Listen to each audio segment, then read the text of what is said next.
जय गुरु जी। संगत जी, जो संगत आज गुरु जी का सत्संग सुनने के लिए, गुरु जी की महिमा जानने के लिए, गुरु जी की बड़ाई जानने के लिए सब मौजूद है, मैं सबको प्रणाम करती हूँ और सर्वप्रथम अपने सदगुरु अनंत महाशिव गुरु जी के चरणों में मस्तक होती हूँ। और ये सब गुरु जी की महिमा बताने का एक साधन जो आपने शुरू किया है, इसके लिए मैं आपको बधाई देती हूँ कि इस समय में, ऐसे काल में जो गुरुजी उस समय कहा करते थे, इस समय में जब हम घरों में बैठे हैं, मंदिर अभी बंद है और एक ऐसी महामारी में जूझ रहे हैं जिससे सभी, पूरा देश नहीं पूरा विश्व परेशानी में है। मैं आज अपने जो गुरुजी के साथ यात्रा रही है, गुरुजी के साथ से पता नहीं हम कितने जन्मों से जुड़े हैं, ये तो मैं नहीं जानती हूँ। गुरुजी ने केवल इस युग में, इस समय में, मैं जब गुरुजी के पास मुझे बुलावा आया, मैं पहले कभी किसी गुरु के पास नहीं गई, ना मैं गुरु में कभी किसी विश्वास रखती थी। सिर्फ अपनी और अपनी पूजा पाठ करना, अच्छे कर्म करना, मदद करना, लोगों की सेवा करना, उसी में एक विश्वास रखती थी। लेकिन फिर भी गुरुजी का जो कल्याण करने का तरीका है, जो समय है, कितने जन्मों से हमें देखते आ रहे होंगे, लेकिन समय पे जब उन्होंने बुलाया, सन 2000 में गुरुजी ने एक माध्यम बनाया, मैं गुरुजी के चरणों में आई और आने के साथ मेरे अपने समस्त परिवार के, मेरे बच्चे, मेरे हस्बैंड, सब अंकल भी गुरुजी के पास आए। तो गुरुजी ने बहुत ही प्यार, जैसे अपनी सभी संगत को बहुत प्यार करते हैं, पूरे ब्लेसिंग्स देते हैं, पूरा आशीर्वाद देते हैं, ऐसे मेरे महान गुरुजी।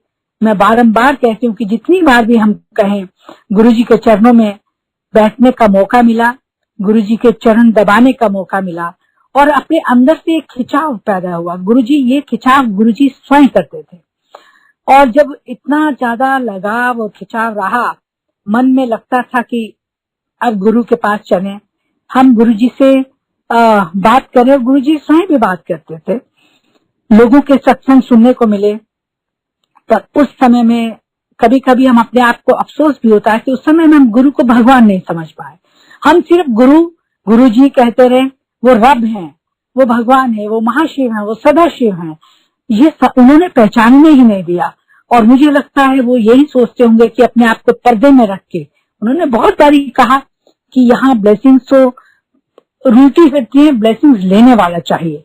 लेकिन शायद हम कभी कभी उनकी बातों को मान लेते थे, कभी कभी नहीं मान पाते थे। हम उनको एक इंसान रूप में देखने में, आज की जो संगत, जो नई संगत जुड़ी है, मैं समझती हूँ वो ज्यादा सौभाग्यशाली है। वो ज्यादा अच्छे तरह से गुरुजी के साथ गुरु को भगवान मान के वो आए। लेकिन हमने जब उनको चोले में देखा, उस रूप में देखा जहां हमें प्यार तो मिला, गुरुजी की बातचीत करने को मिली, गुरुजी से बहुत सारी चीजें सीखने को मिली। उन्होंने हमेशा से कहा एक दूसरे की मदद करें। मेरे को याद है जब मैं गुरुजी के पास आई थी, मैं दिल्ली सरकार में कैबिनेट मिनिस्टर थी और वहां कभी कभी बस बैठे हुए गुरुजी की सेवा करने का जो मौका मिला, और भी बहुत सारे लोग थे। लेकिन जब गुरुजी ने कई बारी बुलाया, मेरे को एक आध बारी उन्होंने कहा कि एक बारी कहा कि वीरवार आना। अच्छा, मैं उस वीरवार को ना जाके मैं फ्राइडे जब पहुंची तो उन्होंने 2-3 बार मुझे कहा कि मैंने वीरवार बुलाया था। तो मैंने कहा कि गुरुजी, मेरा बहुत सारा काम पड़ा था, रात के 2 बजे खत्म हुआ, मैं इसलिए नहीं आ पाई। मैं अपने आप को इतना बदनसीब समझती हूँ कि उस समय में हम उनकी उस महिमा को या उनके कहे हुए बात को समझ ही नहीं पाए कि हमें उसी समय वो काम करना चाहिए था, जिसका हो सकता है मुझे नुकसान भी रहा हो, ये मुझे नहीं मालूम है। लेकिन गुरुजी ने फिर भी अपनी ब्लेसिंग से, अपने आशीर्वाद से मुझे बहुत सारी बातें करी। मैं जब वहां गई थी तो मेरे थोड़ा सा L4 L5 में थोड़ी प्रॉब्लम थी, तो मैंने गुरुजी को कहा कि मुझे बहुत नीचे बैठने में तकलीफ हो रही है। तो बस इतना ही कहा, उन्होंने कहा अच्छा चलो। वो अंदर जैसा उनका तरीका था, अपनी संगत को क्योंकि वो रब हैं, हम नहीं समझ पा रहे थे। वो डॉक्टरों के डॉक्टर हैं, वो इतने महान है कि हम उन्होंने कहा अच्छा, कमरे में जाके उन्होंने एक चम्मच मंगा के मेरा पूरा एक्स्ट्रा किया। पूरा एक्स्ट्रा करने के बाद उन्होंने कहा कि पानी नहीं पीती हो तुम, सारी नाड़ियां सूखी पड़ी हैं।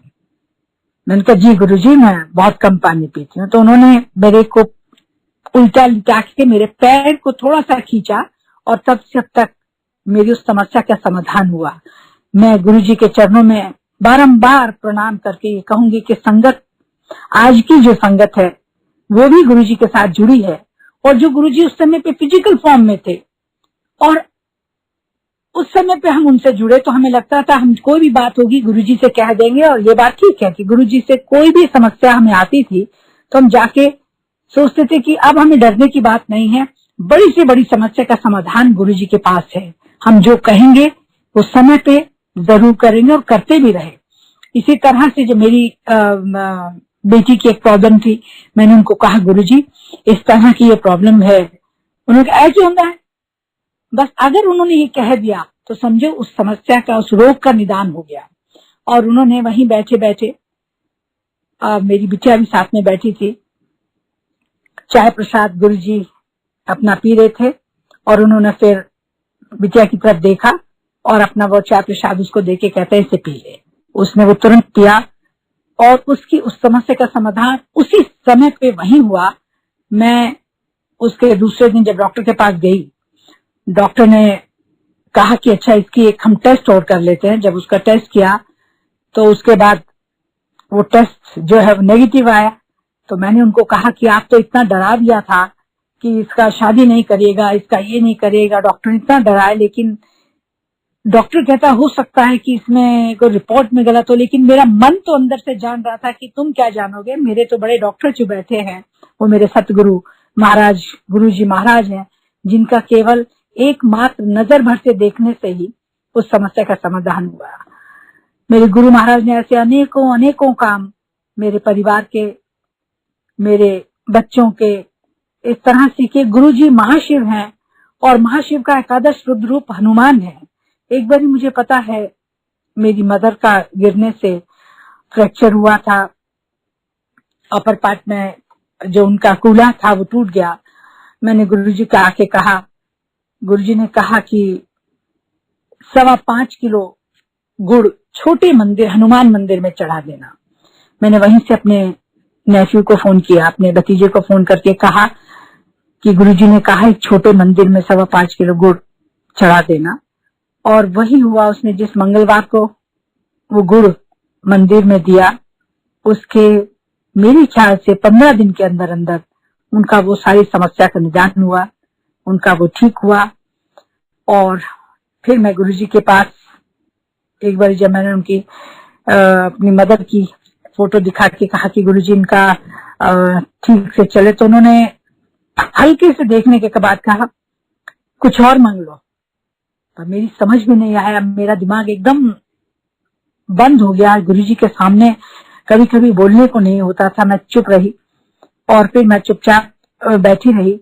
उसके बीच में बहुत सारी जन्में हमारी चलती रही, बच्चों का कल्याण किया। बिटिया की जब शादी हुई तो उन्होंने शादी के बाद मैंने उससे बुलाया तो फिर गुरुजी ने उसको अपने ब्लेस किया, जामुंडा दिता। वो समझ ही नहीं पाई क्योंकि गुरुजी बहुत तेजी से पंजाबी बोलते हैं, बोलते रहे तो समझने में थोड़ी दिक्कत आती थी। इसी जर्नी में चलते चलते जब गुरुजी ने मुझे कहना शुरू किया कि पार्लियामेंट का इलेक्शन है, मैंने कहा गुरुजी बीच में गैप नहीं आने दूंगी, क्योंकि जो 2003 में पहले असेंबली था उसके बाद पार्लियामेंट था और मैं असेंबली में थी क्योंकि दिल्ली में कैबिनेट मिनिस्टर रही। गुरुजी चुप हो जाते थे। फिर कुछ दिन बाद उन्होंने यही चीज दोहराई, मैंने फिर वही जिद करी कि नहीं बीच में गैप नहीं जाने देंगे गुरुजी, ये राजनीति है, इसमें बहुत मुश्किल हो जाती है। गुरुजी चुप रहे। लेकिन हो सकता है कि गुरुजी को मेरे रास्ते में कुछ बाधाएं दिख रही थी, लेकिन वो मुझे नहीं कहा, लेकिन मैं भी अपनी जिद में अड़ी थी। लेकिन उसी समय पे गुरुजी ने जब ये कहा और मैंने माना नहीं। तो 2003 का जो इलेक्शन था, मैं एक दिन सोई, गुरुजी ने स्वप्न में दर्शन दिए।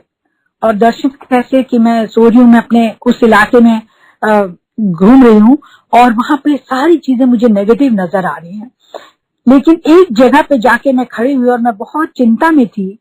मैं सोच रही हूँ कि मैं रोज इतना काम करती हूँ, मैंने इस क्षेत्र की 20 साल से 25 साल से सेवा की है, फिर मुझे ऐसा क्यों नहीं है। ये ड्रीम में सब कुछ चल रहा था।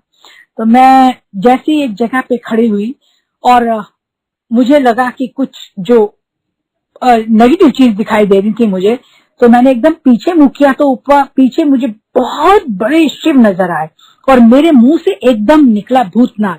अच्छा, मुझे नहीं पता था कि हम शिव को भूतनाथ कहते हैं, जब तक मुझे नहीं पता था। उस ड्रीम से मुझे पता चला कि शिव को भूतनाथ कहते हैं। और मैंने जब देखा, शिव की ओर देखा, तो मैं उनको देखते रह गई। मतलब इतने बड़े थे कि नीचे जमीन से लेकर आकाश तक नजर आ रहे थे। और जब मैंने उनको देख के मेरे मुंह से जब भूतनाथ निकला, इतना निकलते ही मैंने देखा कि उनका एक हाथ ऊपर उठा और ऊपर धरती और आकाश के बीच में सैकड़ों नाग, तरह तरह के, हर रंग के नाग थे। मैंने उनको भूल गई, मैंने नाग देखने लगी।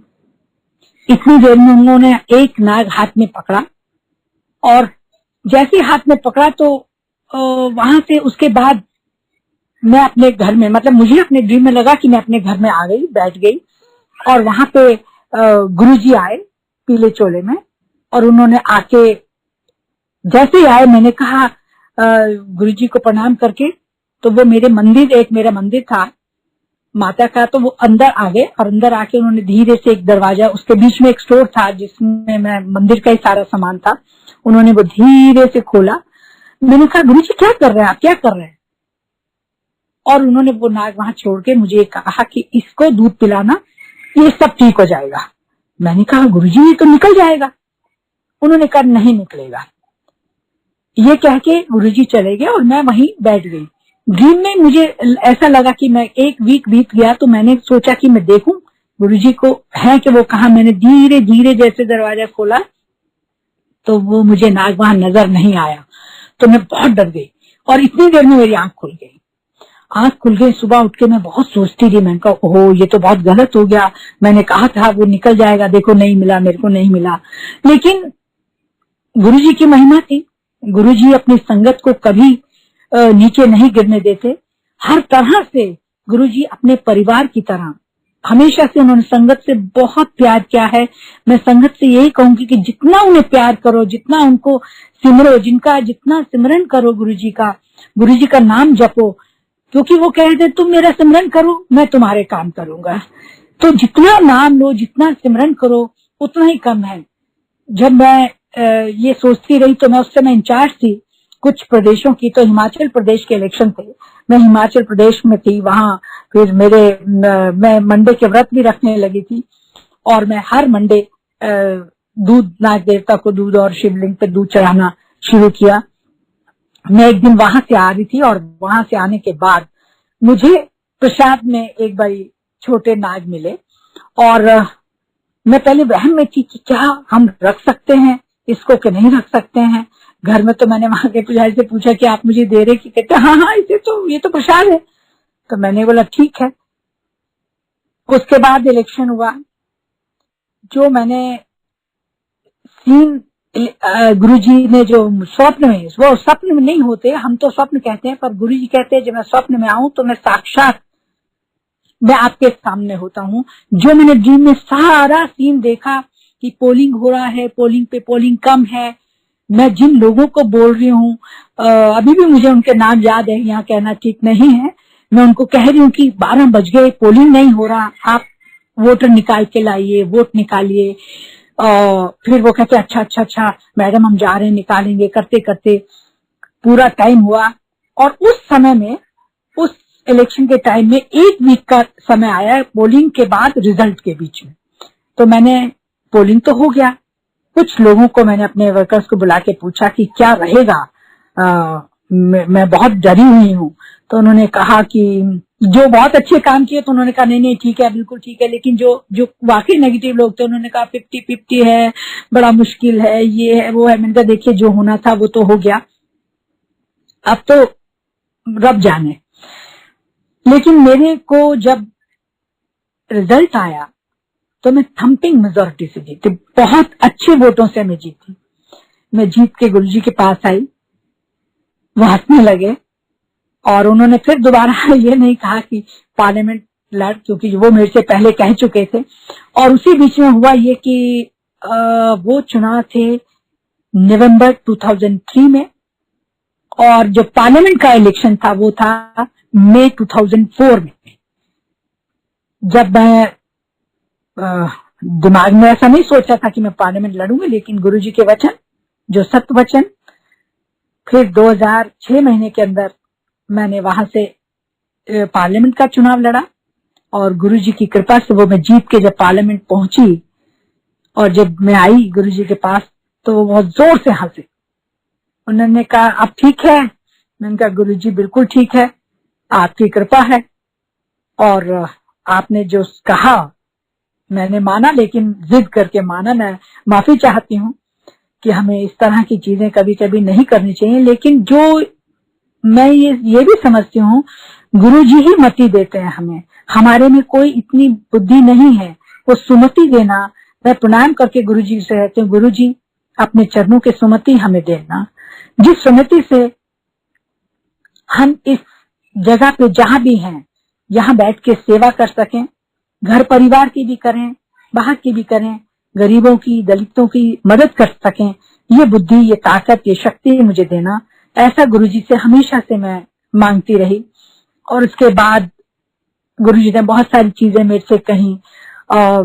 मेरी बड़ी बिटिया की शादी हुई, फिर सेकंड वाली की हुई, तब उन्होंने मुझे कहा सबसे छोटी बेटी की भी अदा भी ब्याह कर दे। मैंने कहा गुरुजी अभी तो बहुत छोटी है और इसमें पढ़ाई चल रही है, तो फिर क्यों यार।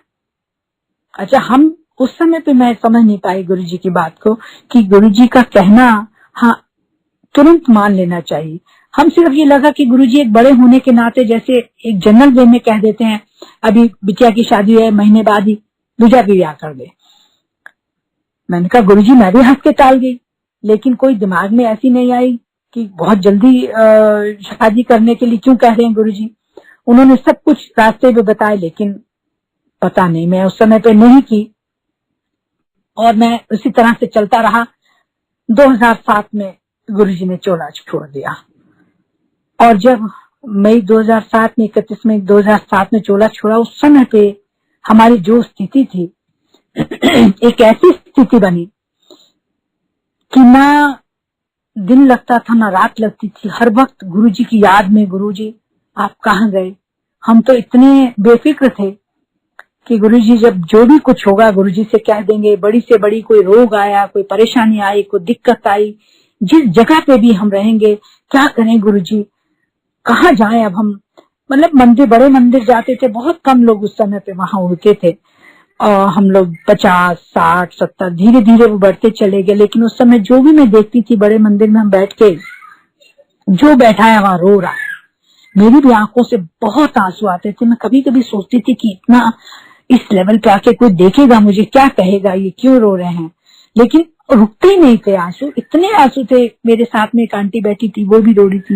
मैंने उससे पूछा क्या हो, कहते गुरुजी मेरे को कहते थे मुंडा ले ले, एक और मुंडा ले ले। मैंने गुरुजी को हाँ नहीं कहा।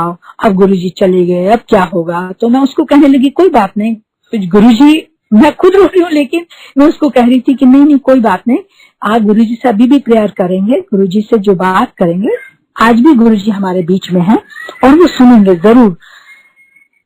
जाते जाते जाते जाते बहुत समय तक हम इसी तरह से करते रहे। फिर जब 2007 के बाद जब दूसरा चुनाव 2009 में आया तो पूरे देश में डिलिमिटेशन हुआ। डिलिमिटेशन होने के बाद मेरी कॉन्स्टिट्यूएंसी भी बदली गई। अब मैं उस समय बहुत घबराई और मैंने याद किया गुरुजी अब मैं क्या करूं। मेरे मंदिर में बैठी हूं, मैं गुरुजी से पूछ रही थी गुरुजी अब मैं क्या करूं, मेरा तो कोई नहीं है और अब मैं किसकी पूजा करूं, कैसे कहूं, कहाँ जाऊं। डिलिमिटेशन के बाद वो कॉन्स्टिट्यूएंसी भी दूसरी हो गई। मैं ये कहते कहते वहीं मंदिर में सो गई। और मंदिर में फिर मेरे को गुरुजी ड्रीम में आए। जो तस्वीर गुरुजी की रखी थी उसी चोले में गुरुजी ने ड्रीम में आके खड़े होके ऐसे हाथ से इशारा किया अपने दाईं ओर ऐसे करके। तो मैंने देखा, नीचे से मैंने देखना शुरू किया। नीचे पैर दिखे, शेर के पैर थे ऊपर ऊपर। जैसे मैं पेट तक पहुंची तो फिर मैंने कहा गुरुजी कौन है, ऐसे मेरे मुंह से निकला। देखा तो एकदम, मैंने कहा अच्छा माँ दुर्गा। तो गुरुजी ने मेरे को इशारा करके कहा और मैंने प्रार्थना शुरू करी। और गुरुजी की ऐसी कृपा रही। गुरुजी विभिन्न रूप, गुरुजी एक नहीं अनेक है। गुरुजी में ही माँ दुर्गा है, काली है, सरस्वती है, लक्ष्मी है, कृष्ण है, शिव है, महाशिव है। गुरुजी महाशिव है, हनुमान है, राम है, सब कुछ गुरुजी में समाहित है। गुरुजी एक वो प्रकाश है, वो एक लाइट है। गुरुजी जिनका आदि ना अंत, एक वो ऐसी लाइट है कि जिसमें सब कुछ समाहित है। उस समय समय पे कब किससे किसका काम करना है, गुरुजी स्वयं उस बात को आपको अग्रसर करते हैं, बताते हैं इस तरह से करो। जब गुरुजी ने कहा, मैंने गुरुजी के कहे अनुसार प्रार्थना करी। और प्रार्थना के बाद मैं संगत जी बताना चाहती हूँ कि जीवन भर हम किस तरह से गुरुजी को अपने अंदर समाये हैं। गुरुजी आज भी हमारे साथ हैं, हमारे दिलों में है, हम अपने अंदर ढूंढे। 2009 का चुनाव जीत के भारत सरकार में केंद्रीय मंत्री बनने का मुझे मौका मिला। और 5 साल जिस तरह से गुरुजी का नाम लेके इस देश में जितनी मेरे से हो सकता था गुरुजी की आज्ञा से सेवा करने का मौका मिला। महिला बाल विकास मंत्रालय रख के जितने भी कानून बना सकती थी, अच्छे कानून महिलाओं के लिए, बच्चों के लिए बनाए गए, वो सब गुरु कृपा थी। मुझे याद है कि मैं हर मंडे गुरुजी के बड़े मंदिर आती थी, अपनी मीटिंग में हूँ। या एक दिन मैं बहुत जल्दी, दिन में मैं थोड़ा सा टाइम फ्री था, उसके बाद मेरी मीटिंग थी 3 बजे। तो मैंने सोचा मैं पहले गुरुजी के दर्शन कराऊं।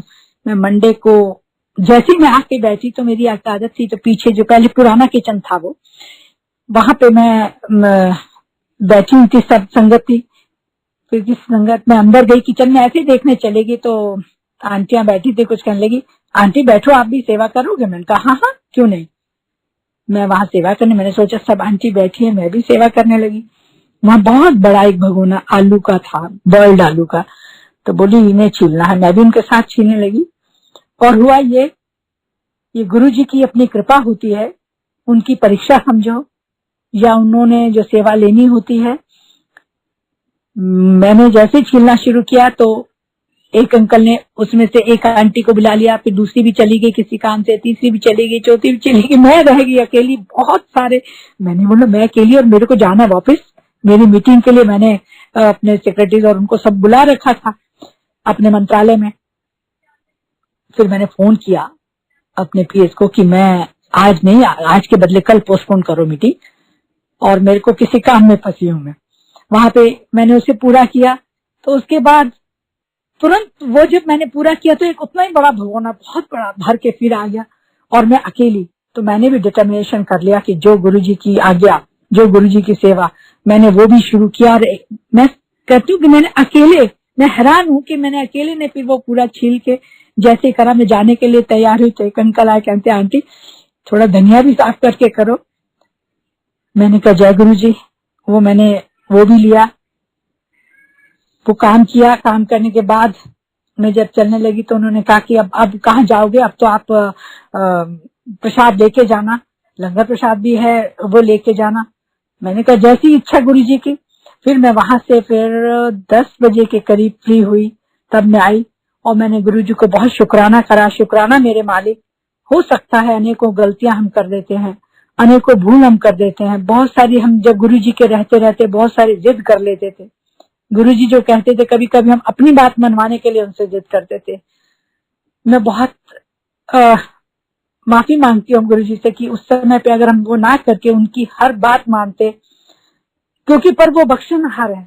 वो बख्शने के लिए हमारे बीच में एक इंसानी रूप का चोला लेके आए थे, हमारी वाणी गुरुवाणी में भी लिखा है, बख्शनार गुरु जी आप बख्शने आए हो, हमारी गलतियों को बख्श दो। जितना हमारी गलतियां हमने की हैं जाने अनजाने में, आप तो बख्शते हैं, अपने बच्चों को माफ करते हैं। और उन्होंने जैसे ही जब ये सब हुआ, मेरा समय इस तरह से गुरु जी की याद में जब चलता रहा, मेरे परिवार का, उन्होंने जिस तरह से अपने, एक बारी जब मैं बैठी थी उनके चरण दबा रही थी, और मैं जब गुरु जी चोले में थे उस समय पे उन्होंने मेरे को अपने जूती प्रसाद दिया, वो आज भी मेरे पास है। और उसका मतलब अब समझ आता है कि गुरु जी हमेशा अपने चरण देने का, उनके जो हमेशा हम चरणों में रहते थे, उनके चरण देने का मतलब कि आज भी वो चरण हमारे घर में हर वक्त, गुरु जी हमारे अंग संग हैं। हमारे अंग संग जब है जब हम उन्हें स्मरण करते हैं। और सब लोगों का ये कहना है, गुरु जी ने कभी नहीं कहा कि अमृत वेला करो, लेकिन हमारा ये मानना है कि जितना हम सिमरन करें, अमृत वेले में करें, या सोते जागते उठते बैठते खाते पढ़ते लिखते, जब भी हमें समय मिले हम गुरु का सिमरन करते रहें, गुरु हमारे साथ रहेंगे। और जितनी बाधाएं हैं, जितनी परेशानियां हैं, वो अपने आप दूर करते हैं गुरु जी। आप कोई भी ऐसी चीज नहीं है जो गुरु जी दूर ना कर सकते हो। वो मरे हुए को जिंदा करने की जिसमें शक्ति है। ऐसे बहुत सारे सत्संग हैं कि जिनका जीवन नहीं था, जिनका जीवन कुछ समय का था, और वो आगे गुरुजी ने उनको ब्लेस किया, नई जीवन दिया, नया जिंदगी दी। मेरे साथ भी एक बार ऐसा हुआ, अभी 6-7 महीने पहले की बात है, एग्जैक्टली दिन और महीना तो मुझे याद नहीं, पर 6-7 महीने हो गए। मैं ऐसी बैठी थी, अपना टेलीविजन देख रही थी, और एक नारियल गिरी होती है, मैं नारियल की वो गिरी खा रही थी चबा के। अचानक पता नहीं क्या हुआ कि मेरी वो विंड पाइप में फंस गई, जरा सा टुकड़ा फंसा, और इतनी ज्यादा मेरे को कफ आई कि वो निकल ही नहीं पा रहा था। और उसके बाद क्या, मेरे को एकदम डार्कनेस आ गई, अंधेरा हो गया। उस अंधेरे में मुझे गुरुजी की तस्वीर नजर आई, और मैं उनको, उससे पहले मैं एक सत्संग बुक में पढ़ के बैठी थी कि किसी अंकल के वो फूड पाइप में उनका कुछ फंस गया था। तो दिन भर वो कहने लगे, मैं बहुत परेशान था, केला भी खाया, पानी भी पिया, ब्रेड भी खाया, लेकिन उनको वो पूरी तरह से खुल नहीं पाया। ये सत्संग में पढ़ के ही मैं कुछ दिन पहले पढ़ा था। और उस अंधेरे में जब मेरे सामने बिल्कुल अंधेरा आ गया, गुरुजी की तस्वीर आई, तो मेरे को उन अंकल का वो सत्संग याद आया। इतना याद आते ही मेरे को जोर से एक बड़ी सी सांस मैंने अंदर खींची, पता नहीं कैसे, वो खींच नहीं रही थी पहले, पर मैंने जोर से खींच के अंदर से जब कफ किया तो वो बाहर निकल गई। जय गुरुजी। और मुझे विश्वास हुआ कि गुरुजी ने मेरे को दूसरी लाइफ दी है, दूसरी जिंदगी दी है, क्योंकि वो एक ऐसी चीज है कि विंड पाइप में अगर कोई फंस जाए तो सेकंड्स नहीं लगते, 8-10 सेकंड अगर और ना हो, और किसी को पता नहीं लगता कि हुआ क्या है, ना वो हॉस्पिटल जाने लायक होता है ना कुछ।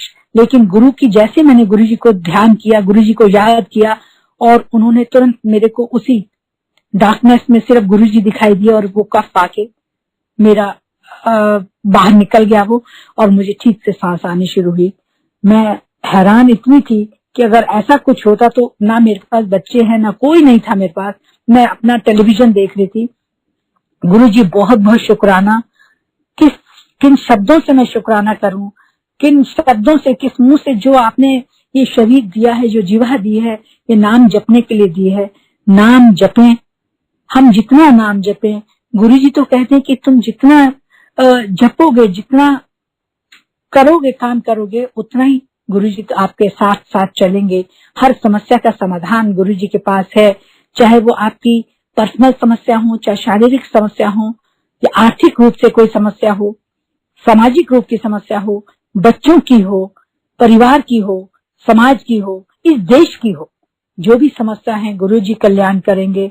आज का समय, ये लॉकडाउन से जब शुरू हुआ, और जिस तरह से कोरोना की इस महामारी में सब लोग कितने डरे हुए हैं, सबके व्यापार बंद हैं, दुकानें बंद हैं, सरकारी कर्मचारी बेचारा परेशान है, व्यापारी परेशान है, दुकानदार परेशान है, मजदूर परेशान है, किसान परेशान है। इस बाधाओं को दूर करने के लिए मैं गुरुजी से प्रार्थना करती हूँ, गुरुजी आप जो भी हैं, जहां भी हैं इस समय पे, आप संभाले, सबको सद्बुद्धि दें, ज्ञान दें, हमारा रास्ता खोलें और हम कैसे सेवा कर सकते हैं एक दूसरे की, हम एक दूसरी संगत की सेवा कर सकें। संगत के साथ मिलके जो सोच रहे थे, जो गुरुजी जैसे कहते थे कि मैं एक बड़ा परिवार दे के जा रहा हूँ, हमारा अपना परिवार, हमारे अपने रिश्तेदार, हमारे अपने वो साथ इतने नहीं होंगे जितनी संगत साथ देती है। और संगत भी हमेशा सुख में दुख में एक दूसरे के साथ खड़े रहेंगे।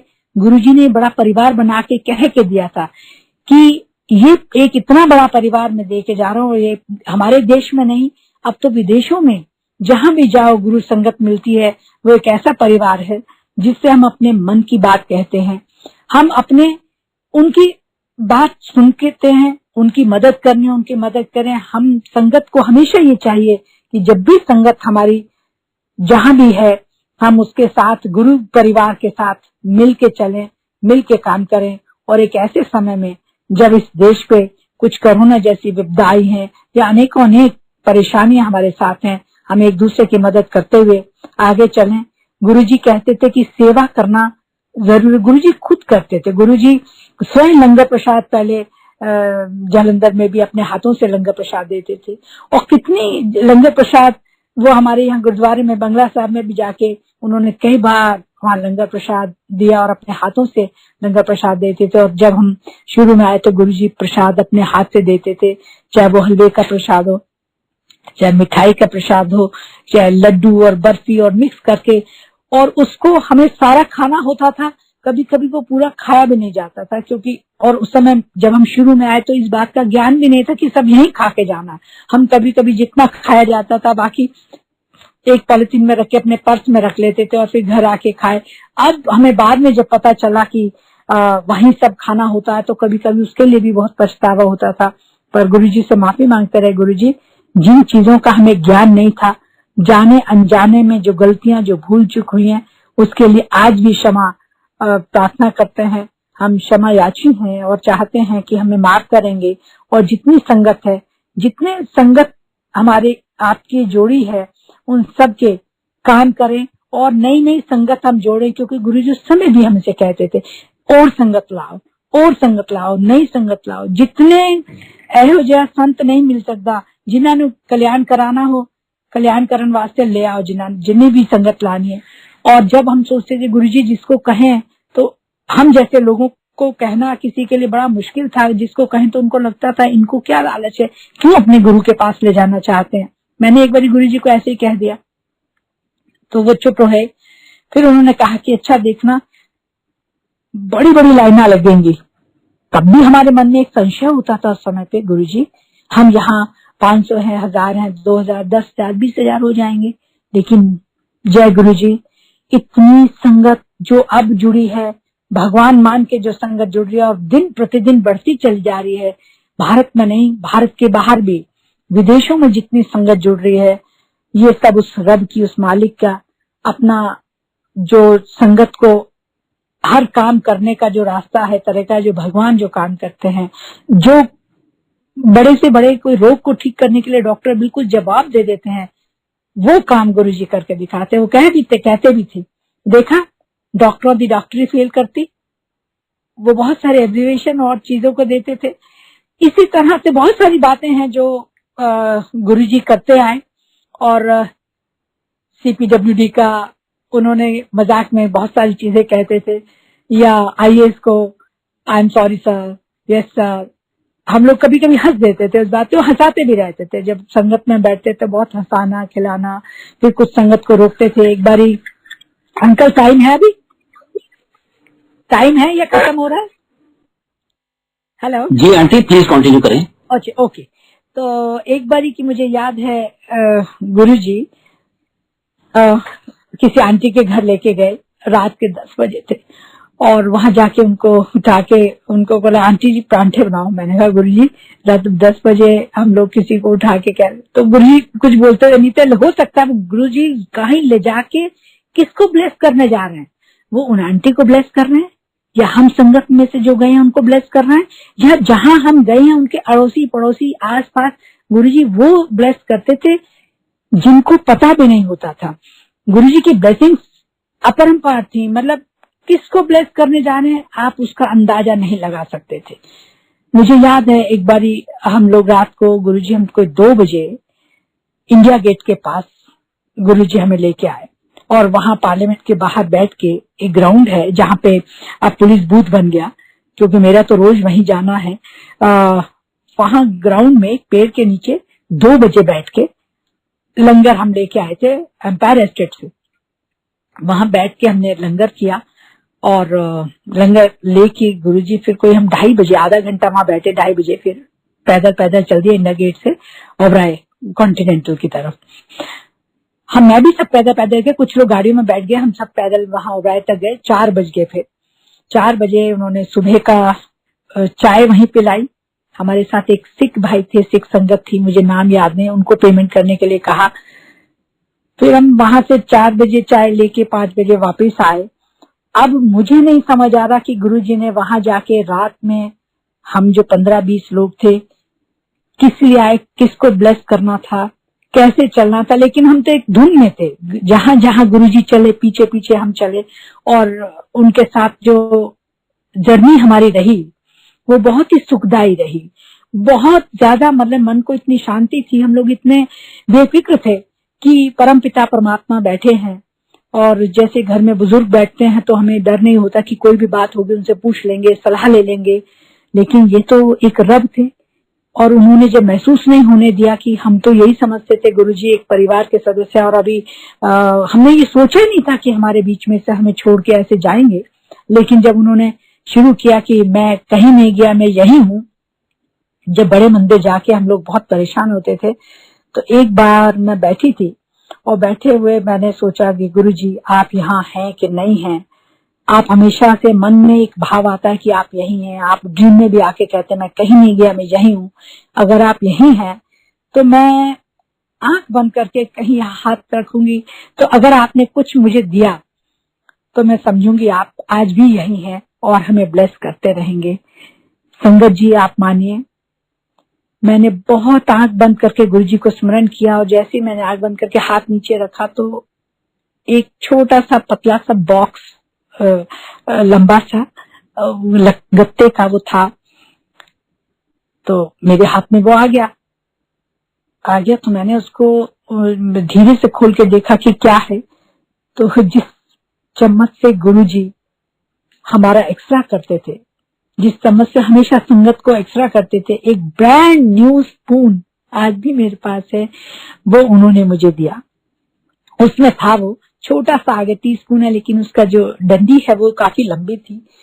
तो मैंने गुरुजी को कहा गुरुजी शुक्राना आपके इस बताने का कि आप आज भी हमारे साथ हैं।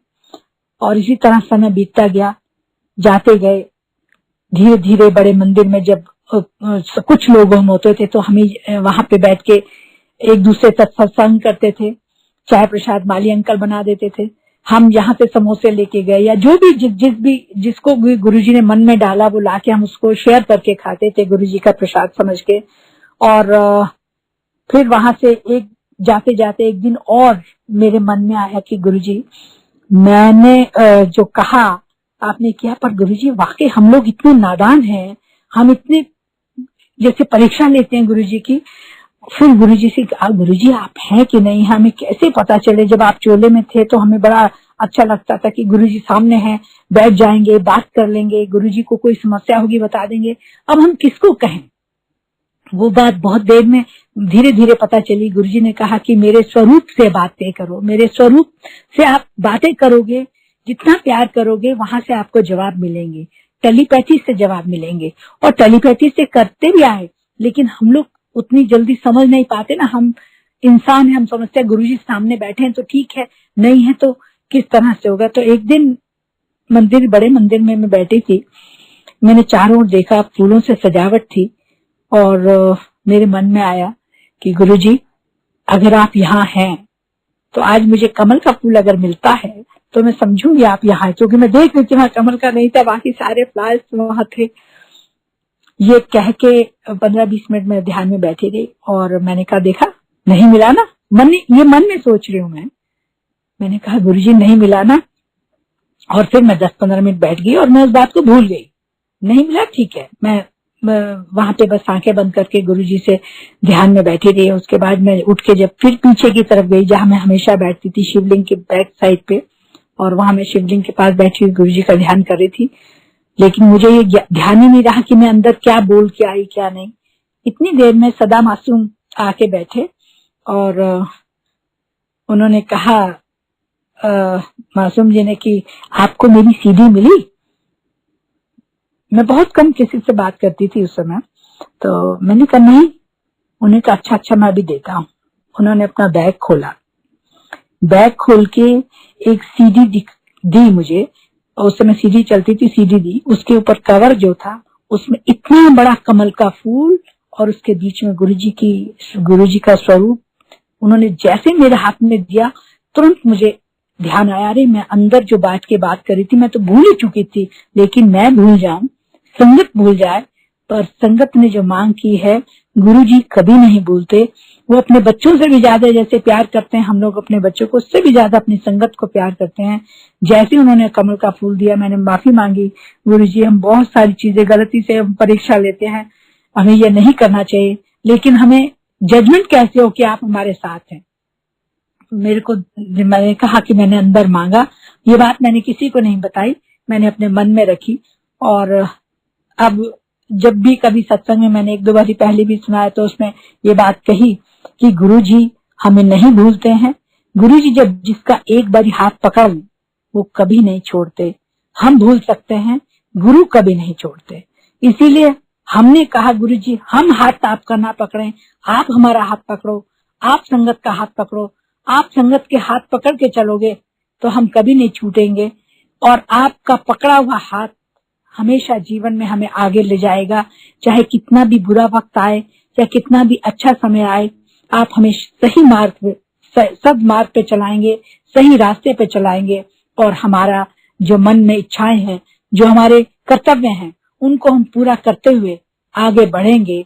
वो गुरु की संगत जो आज हम गुरु के साथ चल रहे हैं, जो गुरु ने एक बड़ा परिवार दिया, उन्होंने कहा भी बहुत सारी तकलीफें आती हैं, बहुत सारी दिक्कतें आती हैं, लेकिन गुरु के साथ साथ रह के समय पे हमेशा वो आपको सही समय पे अच्छा फल देंगे। हम जो मांगते हैं कई बारी वो हमारे लिए ठीक नहीं होता, लेकिन जो हम गुरु जो देते हैं वही हमारे लिए ठीक है। लेकिन हम इंसान है ना, हमें कोई चीज चाहिए तो आज ही हमें ये मिल जाना चाहिए, आज ही हमें गाड़ी मिल जानी चाहिए, आज ही हमें घर मिल जाना चाहिए, ये हम सोचते हैं। लेकिन जो गुरु के सिमरन में जो रहे उसको धीरे धीरे गुरु वो शक्ति भी देते हैं कि हम गुरु पे छोड़ दें अगर, कि गुरु जी आप जानिए, ये जरूर है, गुरु जी को अपनी बात कहिए जरूर, अपनी अरदास लगा दो, गुरु जी के चरणों में अरदास लगाओ। गुरु जी कभी उसको भूलते नहीं है, सही समय पे आके उस अरदास को पूरा करते हैं। ये मेरा अपना विश्वास है, और संगत को अनेकों ने जितने संगत सत्संग मैंने सुने हैं उनका भी बहुत विश्वास है। और कभी कभी कई संगत को मैंने कहते हुए सुना है कि गुरुजी से सीधी बात करो, ये बात ठीक है, सीधी बात करो, सीधा संपर्क जोड़ो, किसी को बीच में करने की जरूरत नहीं। लेकिन एक चीज और मैं मानती हूँ जो बिल्कुल सच है, गुरुजी कुछ मैसेजेस देते हैं। किसी संगत को मैसेज दिया मेरे लिए, किसी को दिया किसी और के लिए, वो जो संगत हमें कोई मैसेज देती है हमें उसको मान लेना चाहिए। ये भी गुरुजी ने मैसेज में कहा है कि जो संगत कोई अगर मैसेज दे दे कि गुरुजी ने ये कहा है और वो मानने लायक है तो जरूर मान लेना चाहिए। ये कह के उसमें इफ एंड बट्स नहीं लगाना है, लेकिन परंतु नहीं करना, जो गुरुजी ने कहा है उसको मान लेना चाहिए। क्योंकि कई बार अभी गुरुजी के चोला छोड़ने के बाद 2014 के एंड में मुझे किसी संगत ने कहा, एक मैसेज दिया कि ये एक अलमीरा है उसको आप निकाल दो। अच्छा, वो बहुत इतनी बड़ी थी और मैंने स्पेशल बनवाई थी अपने मेरे, क्योंकि मैं लॉन्ग कोट पहनती हूँ तो उसके लिए बनाई थी, बहुत बड़ी थी वुडन अलमीरा। मैं उसको, मेरे को जब मैसेज मिला मैंने कहा हाँ मैं करूंगी, लेकिन वो टाइम बीतता गया और कुछ महीनों तक मैंने नहीं निकाली। और उसके बाद मुझे उसका बहुत बड़ा एक खामियाजा भुगतना पड़ा, काफी तकलीफ हुई। और मुझे बाद में समझ आया कि मैंने ये नहीं निकाला इस वजह से हुई। तो गुरु अपनी संगत को उस समय मैंने नहीं किया, लेकिन गुरुजी ने खुद वो अलमीरा कैसे निकलवाई वो मैं सत्संग अगर समय है तो मैं उसको कंटिन्यू करती हूँ।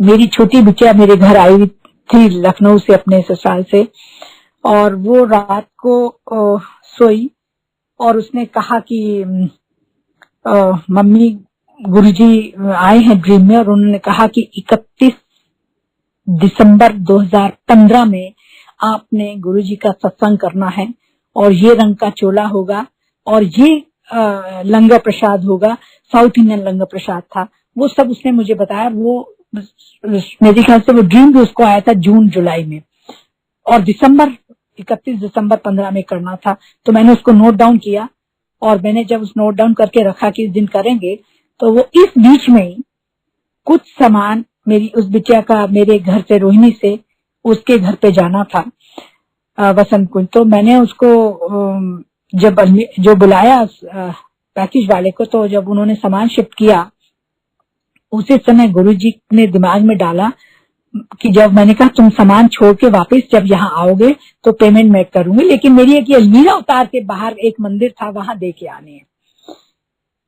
वो हुआ यही कि मेरे तो बस की नहीं था अलमारी को बाहर निकालना, लेकिन गुरुजी ने खुद एक ऐसा लिंक बनाया, सामान वहां से शिफ्ट हुआ, उसी के साथ मैंने वो अलमीरा भी निकाल के बाहर मंदिर में दी।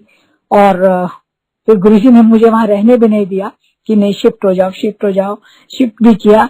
लेकिन जिस दिन जो गुरुजी ने लंगर प्रसाद करवाना था वो इसलिए करना था, सत्संग करवाना था 31 दिसंबर 2015 में एक सत्संग रखा, और सत्संग में जो लंगर प्रसाद दिया उससे पहले अलमीरा निकाली। और जिस समय वो अलमीरा जा रही थी, जैसे बच्ची ने ड्रीम में बताया कि इस तरह से कुछ लोग उतर रहे हैं 5-6 और वो रोते रोते जा रहे हैं, और मेरी बिटिया को कह रहे हैं कि तुम्हारी मम्मी ने हमें बाहर निकाल दिया। मालूम नहीं कौन सी नेगेटिव चीजें थी जो गुरुजी ने ऐसे काटनी थी, उन नेगेटिव चीजों को निकालना था, और उसको ड्रीम में बताया।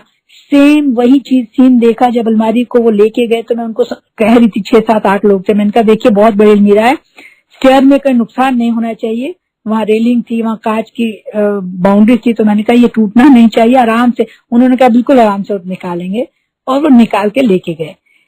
गुरुजी ने अपना सत्संग कराया, और हमेशा जब वो कहते भी थे उस समय पे कि सत्संग किया करो, अब मैं उस समय के तो सत्संग का मतलब होता था, मुझे लगता था बहुत बड़ा लेविशली करना है, बहुत बड़ा कोई कैथड्रल बुलाएं, सत्संग करें, लोग आएंगे, टेंट लगेगा, लेकिन नहीं, गुरुजी ने बहुत इजी वे में फिर उसको बताना शुरू किया कि सत्संग कम लोगों में करो, घर में बेशक करो, और अच्छी तरह से वहां बैठ के गुरुजी की गुरबानी करो, 2 घंटे का सत्संग हो, फिर लंगर प्रसाद हो, और उसके बाद उसमें ध्यान लगा के बैठे। वो सत्संग है जो सही मायने में आज हम समझ पाए हैं कि हमें सत्संग और सत्संग करना ही।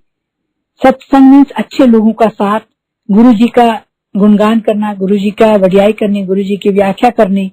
ये जो गुरुजी ने हमें समय दिया, गुरुजी ने जो हमारे को रास्ता दिखाया, उस रास्ते को हम आज भी अगर फॉलो करें तो गुरुजी आज भी हमारे साथ हैं। और अनेकों अनेक ऐसे बहुत सारे सत्संग है कि किस तरह से उन्होंने हर समय पे हमें कैसे बचाया, किन रोगों से बचाया, किस तरह से गुरुजी शरीर की प्रॉब्लम को देख लेते थे। एक बार मेरी बिटिया के लिए, और उन्होंने मेरे से जब कहा, मैंने उनको बताया कि ये समस्या, तो उन्होंने पान के पत्तों से उसका इलाज किया। पान के पत्ते मंगवाए, मेरे उसको 50 रुपए के पान के पत्ते ले आओ, तो हम करोल बाग से मैं लेके गई, और उस समय 50 रुपए के उसने 50 पत्ते दिए। गुरुजी बहुत हंसे, इतने सारे। मैंने कहा गुरुजी आपने जितने के कहा था इतने मिले। अच्छा, उन्होंने कहा आधे मेरी बिटिया को ब्लेस करके दिए, आधे मुझे देके कहते हैं चलो तुम भी रख लो। वो किया। उसके बाद उन्होंने एक बार कहा कि 5 नारियल लेके आना है, 5 नारियल लेके, और इस तरह से करके उसे बहते पानी में डालना है। तो ये केवल मुझे लगता है वो एक हमारे को बताने का एक तरीका था। गुरुजी तो अपने सिर्फ ब्लेसिंग उनकी आंखों से हो जाती थी, उनके हाथ से हो जाती, उनको देखने मात्र से हो जाती थी, लेकिन हमारे मन को शांति देने के लिए वो ये सब बताते कि छोटे छोटे जो उपाय बताते थे वो केवल एक रास्ता था हमें बताने का, हमें खुश करने का, कि हम सोचते थे वो उपाय करने से होगा। उपाय नहीं, गुरुजी का अपनी महिमा है, गुरुजी का अपना तरीका है किस तरीके से उन्होंने कौन सा काम कैसे करना है, जो ना हम कभी समझ पाए हैं, ना समझेंगे, ना हमें समझने की जरूरत है। केवल जरूरत है तो गुरु से प्रेम करने की। गुरु जी का जो हमारे को जितना हम उनका सिमरन करें, जितना हम उनसे प्रेम करें, जितनी हम उनसे बातें करें, जितने स्वरूप के आगे बैठे हैं, हम ध्यान लगाएं, अपने बच्चों को भी यही रास्ता दिखाएं, यही शिक्षा दें और गुरु से प्रार्थना करें कि गुरु जी आप हमारे बच्चों की, हमारे परिवार की, एक्सटेंडेड परिवार की, गुरु संगत की, समस्त गुरु भक्त जितने भी हमारे संगत हैं, जो गुरु जी को हर सब समय स्मरण करते हैं, और जो नहीं भी करते हैं वो भी ऐसे संगत जो गुरु जी जैसा चाहते थे सबको ब्लेसिंग दें। ब्लेसिंग वो कहते तो रूल भी करते हैं, ब्लेसिंग लेने वाला चाहिए। तो वो चाहते थे जितने ज्यादा से ज्यादा लोगों का कल्याण हो।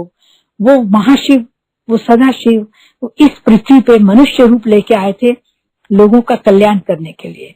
और ये शिव पुराण में भी लिखा है, उन्होंने कहा जब जब इस पृथ्वी पे जग हानि होगी, मनुष्य हानि होगी या कोई भी समस्या आएगी, शिव मनुष्य रूप लेके संगत का कल्याण करने के लिए इस युग में आएंगे।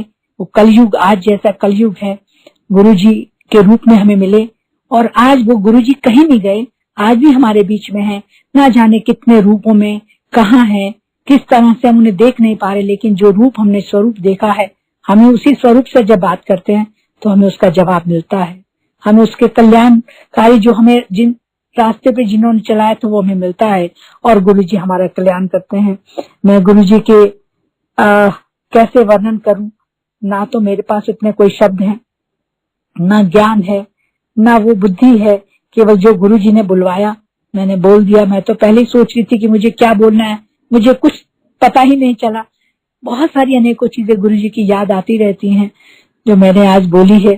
संगत जी, अगर मैंने कुछ गलती कही हो या कुछ ऐसा किया हो तो उसके लिए मैं क्षमा याची हूँ, क्षमा प्रार्थना करती हूँ गुरुजी से भी। गुरुजी के चरणों में शत नमन करती हूँ और गुरुजी से प्रार्थना करती हूँ, गुरुजी सभी संगत का कल्याण करो, सबको सद्बुद्धि दो। जो आपस में कोई इस देश में जो कुछ हो रहा है वो ठीक हो, सब प्रेम से रहें, भाईचारे से रहें और ये उन्नतशील बने, ये देश उन्नतशील बने और हम आपका नाम लेके चलें। जितनी हम सेवा कर सकते हैं आपके माध्यम से, आपकी दी हुई शक्ति से, आपके दिए हुए शरीर से, जो भी हम कार्य कर सकते हैं, जो भी हम पूजा कर सकते हैं, जो भी हम गुरु आपका नाम जप सकते हैं, उतनी हमें शक्ति दो, अपनी समिति दो, अपने चरणों की सुमति हमें दो कि उस समिति से हम अच्छे कार्य कर सकें। मैं इन्हीं शब्दों के साथ गुरु जी को पुनः शत प्रणाम करती हूँ, नमन करती हूँ और प्रार्थना करती हूँ कि जो भी ये सत्संग सुन रहे हो सबका कल्याण हो। गुरु जी सबका कल्याण करो, सबकी इच्छाएं पूरी करो, सबकी मनोकामना पूर्ण हो, किसी प्रकार का दुख परेशानी हो ठीक हो जाए। जय गुरु जी अंकल जी।